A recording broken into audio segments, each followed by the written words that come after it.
പുതിയ ISRO ചെയർമാനായി doctor V നാരായണനെ തിരഞ്ഞെടുത്തു. നിലവിലെ ചെയർമാനും മലയാളിയുമായ എസ് സോമനാഥിന്റെ കാലാവധി കഴിയുന്നതിനാലാണ് പുതിയ നിയമനം. കേന്ദ്ര സർക്കാരിന്റെ ഉന്നത നിയമനങ്ങൾക്കുള്ള പ്രത്യേക സമിതിയാണ് വി നാരായണന്റെ പേര് നിർദ്ദേശിച്ചത്. ജനുവരി 14-നായിരിക്കും ISRO മേധാവിയായി ചുമതലയേൽക്കുക.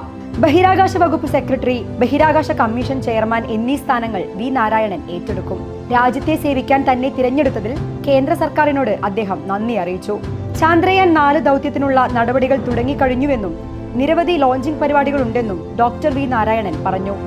എല്ലാത്തിനും പ്രധാനമന്ത്രി അംഗീകാരം നൽകി കഴിഞ്ഞെന്ന് അദ്ദേഹം വ്യക്തമാക്കി. റോക്കറ്റ് എഞ്ചിൻ സാങ്കേതിക വിദ്യയിൽ വിദഗ്ധനായ വി നാരായണൻ ക്രയോമാൻ എന്ന പേരിലാണ് അറിയപ്പെടുന്നത്. കന്യാകുമാരി സ്വദേശിയായ അദ്ദേഹം ISROയുടെ വിവിധ വകുപ്പുകളിൽ സേവനമനുഷ്ഠിച്ചിട്ടുണ്ട്. നിലവിൽ ലിക്വിഡ് പ്രൊപ്പൽഷൻ സിസ്റ്റംസ് മേധാവിയാണ്.